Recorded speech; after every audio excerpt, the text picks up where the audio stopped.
নমস্কার বন্ধুরা, আমরা প্রাইভেটাইজেশন এবং সরকারি সংস্থা, প্রাইভেট সংস্থা আর সরকারি সংস্থা এই দুটো নিয়ে প্রায়ই আমরা ডিবেট শুনি।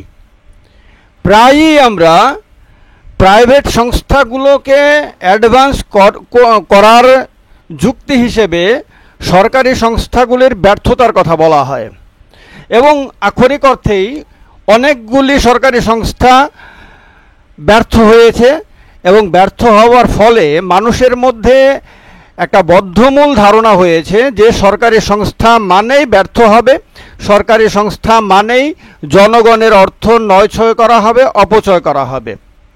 কিন্তু সরকারি সংস্থা হয়েও যে সফল হতে পারে এবং সরকারের কাঁধে বোঝা হওয়ার পরিবর্তে সরকারকে যে লাভের টাকাও দিতে পারে তার একটা জলজ্যান্ত উদাহরণ হলো life insurance company of India, অর্থাৎ সংক্ষেপে যাকে আমরা এলআইসি বলি আর বাংলাতে বলি ভারতীয় জীবন বীমা নিগম।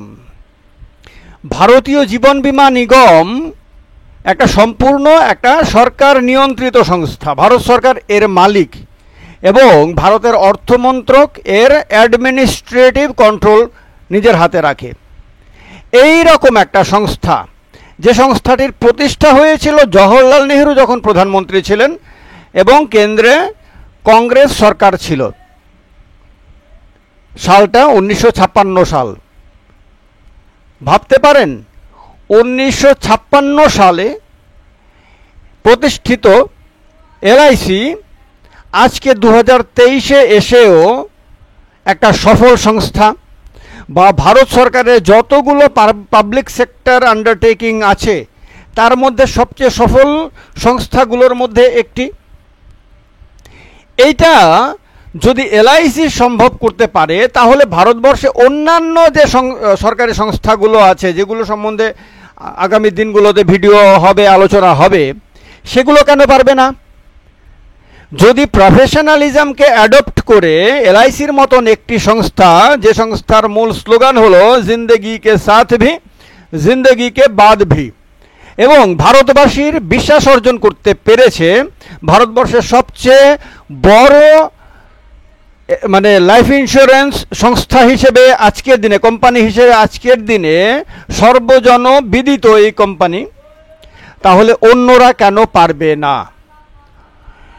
যদি 1956 সালে ভারতবর্ষে এই সংস্থাটি যখন প্রতিষ্ঠিত হয় এলআইসি, তখন ভারতবর্ষে অসংখ্য private sector life insurance company ছিল, সংস্থা ছিল, বিভিন্ন কোঅপারেটিভ ছিল। তো সেই জায়গাতে 245টা ইন্স্যুরেন্স কোম্পানি এবং প্রভিডেন্ট সোসাইটি, ভাবতে পারেন একবার, 245টা, নাম্বারটা খেয়াল রাখবেন, এই সবগুলোকে একসাথে করে একটা কোম্পানি তৈরি করা হয় যার নাম দেওয়া হয় এলআইসি বা life insurance corporation of India.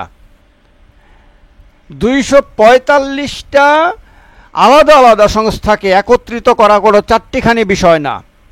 বিরাট বড় রিস্ক ছিল তখন ভারত সরকারের সামনে, যে এতগুলো প্রাইভেট সংস্থাকে এক জায়গায় এনে রাষ্ট্রায়ত্ত সংস্থা, রাষ্ট্রের অধীনে নিয়ে এসে একটা কোম্পানিতে পরিণত করার ফল যদি ভালো না হয় তাহলে ইতিহাস ক্ষমা করবে না।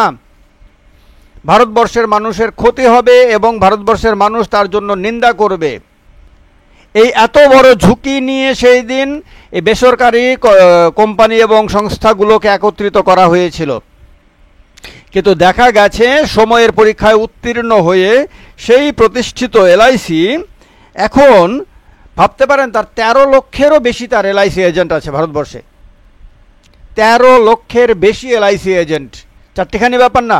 ভারতবর্ষে 25 লক্ষের সামান্য বেশি টোটাল ইন্স্যুরেন্স এজেন্ট আছে, অন্যান্য কোম্পানিগুলো মিলে, অনেকগুলো প্রাইভেট কোম্পানি আছে সেগুলো মিলে, কিন্তু তার মধ্যে 53% হলো এলআইসি এজেন্ট। এতগুলো মানুষকে কাজ দিচ্ছে এলআইসি এজেন্ট, মানেই তারা রোজগার করছে, এর থেকে সংসার চালাচ্ছে, দুবেলা ভাতের ব্যবস্থা হচ্ছে। একটা ভারত সরকারের সংস্থা এটা করছে, তাছাড়া এলআইসির মধ্যে অসংখ্য মানুষ চাকরি করছে, তারাও তাদের দুবেলা ভাতের ব্যবস্থা করছে, তাদের পরিবার পোষিত হচ্ছে এলআইসির টাকায়, এলআইসি থেকে রোজগারের টাকায়। এইটা এলআইসি সম্ভব করেছে। এই এলআইসির 2019 সালের একটা সাধারণ, আমি ইন্টারনেট থেকে এই তথ্যগুলো নিয়েছি, 2019 সালের একটা সাধারণ হিসাব যা ইন্টারনেটে দেওয়া আছে, সেই অনুযায়ী 290 মিলিয়ন মানে 29 কোটি পলিসি হোল্ডার আছে এলআইসির। 28.3 ট্রিলিয়ন ফান্ড আছে, আর বিকৃত পলিসির ভ্যালু 21.4 মিলিয়ন। এ চারটিখানি ব্যাপার না, কোনো সাধারণ ব্যাপার না। এ কোনো সাধারণ একদম সম্পূর্ণ আপাদমস্তক দুর্নীতিগ্রস্ত প্যারালাইজ কোনো সংস্থার পক্ষে এই সাফল্য অর্জন করা অসম্ভব। এই সাফল্য বোঝায় যে এলআইসি কতটা প্রফেশনালি কাজ করতে পারছে, এটা একটা সাধারণভাবে অনুমান করা যায় সরকারি সংস্থা হয়েও। ফরচুন গ্লোবাল এর 500 লিস্টে 98 নম্বর 2018-19 সালে এলআইসিকে রেখেছে 98 নম্বরে, 500টি তালিকাতে 98 নম্বরে। এও এক অ্যাচিভমেন্ট। আর 2018-19 সালে এর মোট আয় হয় 7,75,283 কোটি টাকা। 7,75,283 কোটি টাকা তার আয় হয়, যার মধ্যে লাভ হয়, লাভের টাকা হলো 4,415 কোটি টাকা। অর্থাৎ লাভ করেছে এবং লাভের পরিমাণটা কোনো সাধারণ না। এটাও বেশ কয়েক বছর আগের হিসাব, এটা লেটেস্ট হিসাব অ্যাভেলেবেল না বলে সেটা আপনাদেরকে আমি দিতে পারছি না এখানে। এবার আরেকটা তথ্য দেব, যেটা শুনলে যে কোনো বাঙালির বুক গর্বে ফুলে উঠবে। সেটা হলো যে ভারতবর্ষে তো অনেক ক্ষেত্রে বাঙালি প্রথম। আমরা সবাই জানি বিজেপির মানে জনসংঘের প্রতিষ্ঠাতা বাঙালি, কংগ্রেসের প্রতিষ্ঠাতা বাঙালি, কমিউনিস্ট পার্টির প্রতিষ্ঠাতা বাঙালি, ফরওয়ার্ড ব্লকের প্রতিষ্ঠাতা বাঙালি, তৃণমূল কংগ্রেসের প্রতিষ্ঠাতা বাঙালি, ইসকনের প্রতিষ্ঠাতা বাঙালি, রামকৃষ্ণ মিশনের প্রতিষ্ঠাতা বাঙালি, আরও অনেক অনেক ক্ষেত্রে ভারতবর্ষে বাঙালি প্রথম। সেই বাঙালি জাতিরই একজন, তার নাম হলো বিপিন দাশগুপ্ত। তিনি ভারতবর্ষে প্রথম বীমা কোম্পানির বীমা ব্যবসা শুরু করেন, এবং তাও আজকে কালকে না, 1818 সালে 1818 সালে তিনি ওরিয়েন্টাল লাইফ ইন্স্যুরেন্স কোম্পানি নামে একটি কোম্পানি প্রতিষ্ঠা করেন, এই বিপিন দাশগুপ্ত নামে ব্যক্তি, কলকাতাতে। হিন্দুস্তান ইন্স্যুরেন্স সোসাইটি নামে আরেকটি সংস্থা ইন্স্যুরেন্সের জন্য, বীমার জন্য স্থাপন করেন আরেক বাঙালি, যার নাম সুরেন্দ্রনাথ ঠাকুর।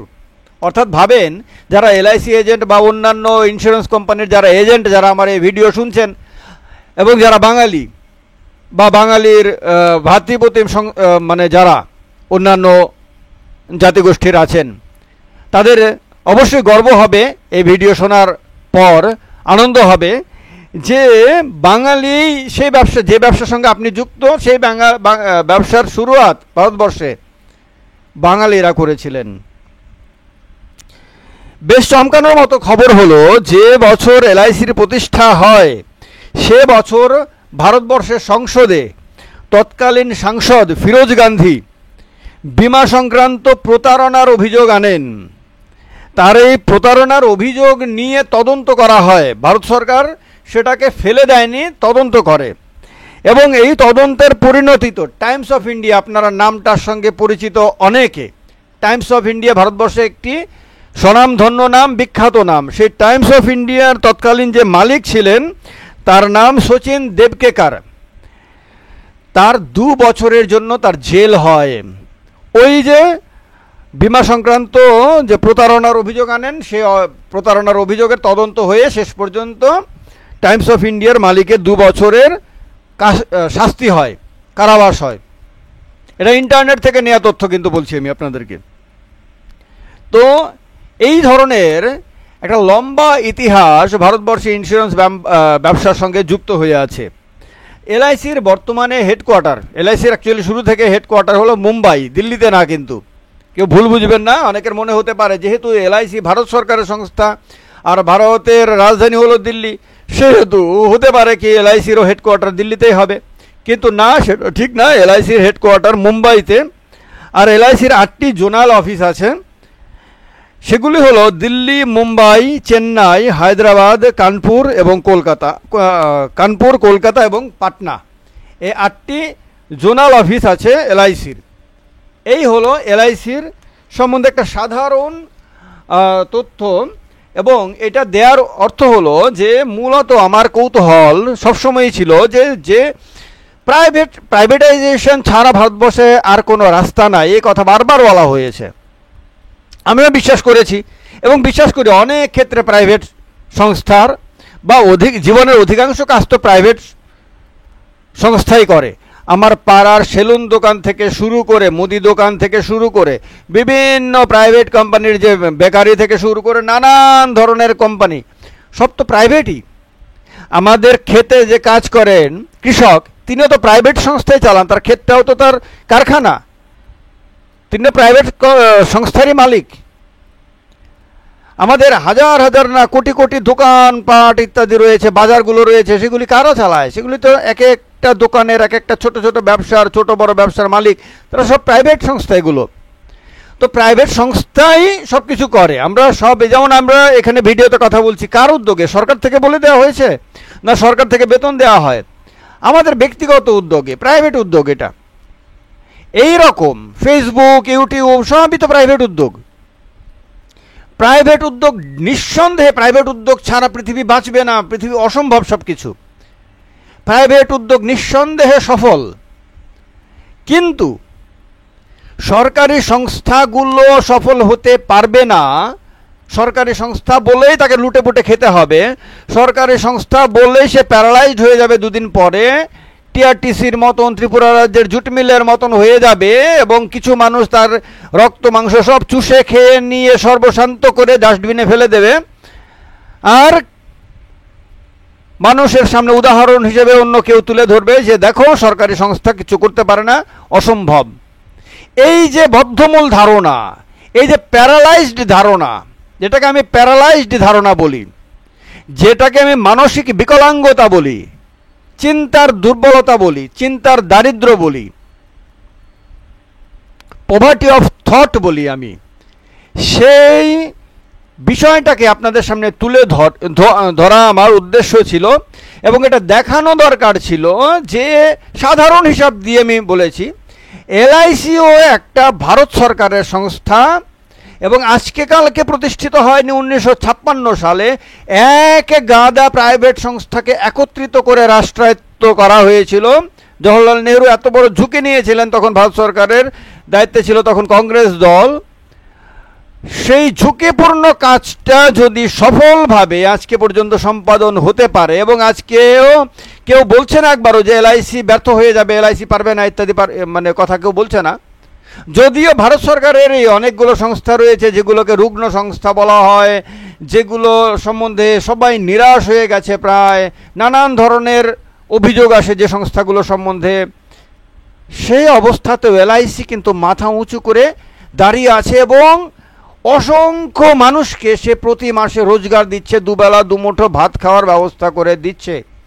এইটা যদি সম্ভব করতে পারে এলআইসি, তাহলে এলআইসির দেখানো পথে, তার দেখানো প্রফেশনালিজমকে কাজে লাগিয়ে ভারত সরকার এবং রাজ্য সরকারগুলো তাদের অন্যান্য পাবলিক সেক্টর আন্ডারটেকিংগুলোকে কেন সফল করতে পারবে না? কেন এই ক্ষেত্রে পজিটিভ রিস্ক কেন সরকারগুলো নিতে পারবে না? প্রশ্ন সেটা। কেন সরকারগুলো, তার কাছে এত অর্থ রয়েছে, এত ব্যবস্থাপনা রয়েছে, আইনি ব্যবস্থা রয়েছে, সব ক্ষেত্রে তার কাছে রিসোর্স রয়েছে, তার কাছে ম্যান পাওয়ার রয়েছে, তারপরে কোথায় গণ্ডগোল? কোথায় গণ্ডগোল? সরকারগুলো কেন হাত তুলে দেয়? কেন সরকারগুলো সারেন্ডার করার পরিবর্তে চ্যালেঞ্জ নিয়ে যেগুলো বিফল হয়ে যাচ্ছে সেগুলোকে সফল করে ভারতবর্ষের মানুষের কাছে, বিশেষ করে যুব শক্তির সামনে উদাহরণ প্রস্তুত করতে পারবে না কেন? এবং তাদেরকে কেন দেখাতে পারবে না যে দেখো চাইলে সম্ভব? এটা ভারত সরকার করে দেখিয়েছে, রাজ্য সরকারগুলো করিয়ে দেখিয়েছে, এবার তোমরাও করো, তোমরা উদ্যোগ নাও, আমরা তোমাদের পাশে আছি। এই চ্যালেঞ্জগুলো কেন সরকারগুলো নিতে পারছে না, সেই প্রশ্নটা তুলে ধরাও আমার এই ভিডিও করার একটা বড় উদ্দেশ্য। আর এলআইসি যারা পরিচালনা করছেন, আমি এলআইসির সঙ্গে কোনোভাবে যুক্ত নই, কিন্তু এলআইসি ভারত সরকারের প্রতিষ্ঠান, মানে এলআইসির মালিক ভারত সরকারের 142 কোটি মানুষ, যার মধ্যে আমিও আছি। সুতরাং এলআইসির যদি এভাবে সফল হতে থাকে তাহলে এতে আমাদের সব্বার লাভ, কারণ এলআইসি রোজগারের টাকা দিয়ে রাস্তা হয়, স্কুল কলেজ হয়, ভারতের অন্যান্য ভারত সরকারের ডেভেলপমেন্টাল কাজে এলআইসির কন্ট্রিবিউশন থাকে। সুতরাং আমাদের সব্বার লাভ। তাই আমি শতপ্রণোদিত হয়ে এই ভিডিও করছি আপনাদেরকে উৎসাহিত করার জন্য এবং এই সুন্দর উদাহরণটা সবার সামনে তুলে ধরার জন্য। অনেক অনেক ভালো থাকবেন সবাই। এলআইসির সবাইকে আমার অনেক অনেক শুভেচ্ছা। এলআইসির সমস্ত এজেন্টদের আমার শুভকামনা। এলআইসি এভাবেই তার সাফল্য জারি রাখুক, ভারতবর্ষের মানুষকে না শুধু, সারা পৃথিবীর মানুষকে সে রাস্তা দেখাতে থাকুক, এভাবে একটা আরও নতুন নতুন উদাহরণ তৈরি করুক। ভালো থাকবেন সবাই। বন্দে মাতারাম। জয় হিন্দ। ভারত মাতা কি জয়।